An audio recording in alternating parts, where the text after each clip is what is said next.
నీ పాదాలకు వల్ల నా అడుగులు సాగాలమ్మా, నీ పెదవుల చిరునవ్వుల్లా నా ఊపిరి వెలగాలమ్మా.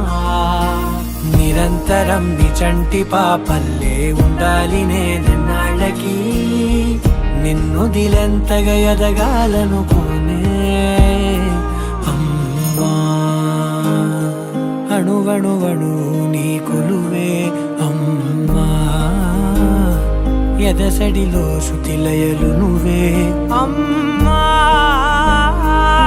నే కొలిచే శారదవే, నన్ను నిత్యం నడిపే సారథివే.